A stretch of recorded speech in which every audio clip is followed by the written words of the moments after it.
Бәріне сәлем достар, бүгін біз сіздермен өте дәмді пикник салатын жасап үйренетін боламыз. Ол үшін бізге бірнеше ингредиенттер қажет. Ең алдымен сыр, охотничьи колбаски, корнишон, лимон, чипсы, жүгері, листья салата және майонез қажет. Осылардың барлығын қосып өте жеңіл дайындалатын салатымызды жасайтын боламыз. Пикник салаты дайындауға өте жеңіл, аз ғана уақытты алатын салат түрі.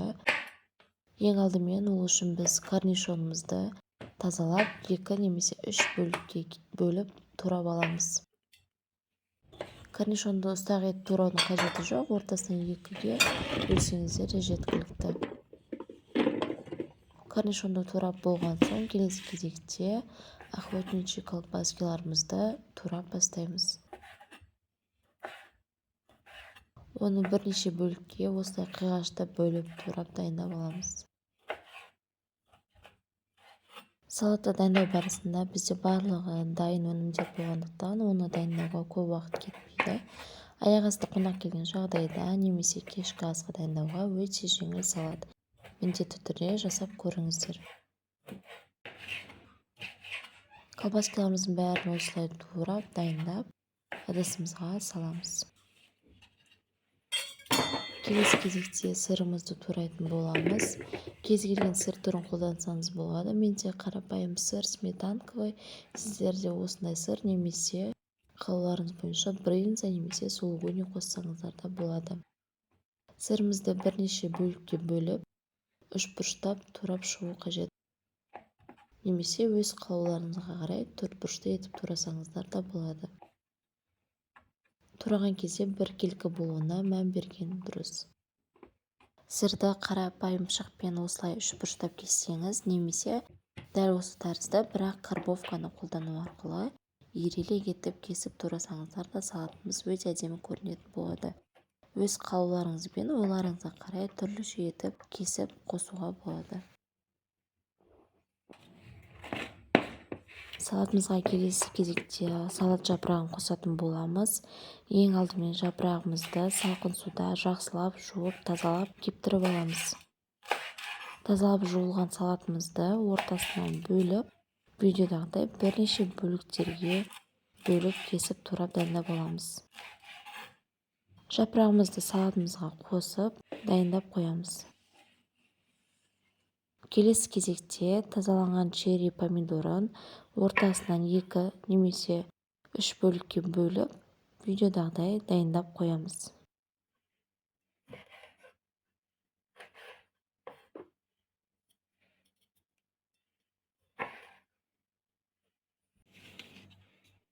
Турап дайындап алған черри қызанағымызды және де жүгерімізді салатқа қосып дайындап қоямыз. Салатымызға ерекше дәм беру үшін лимонның 4-тен 1 бөлігін кесіп алып, салатымызға қосатын боламыз. Лимон соғы салатқа ерекше дәм беретін болады. Жақсылап сығып, соғын шығарып аламыз. Одан соң қиярымыздың суын қоссақ та болады. Бұлардың барлығы салатымызға өте дәмді дәм беретін болады. Сәл ғана мөлшерде тұз саламыз. Келесі кезекте майонезімізді қосып, салатты жақсылап араластырамыз.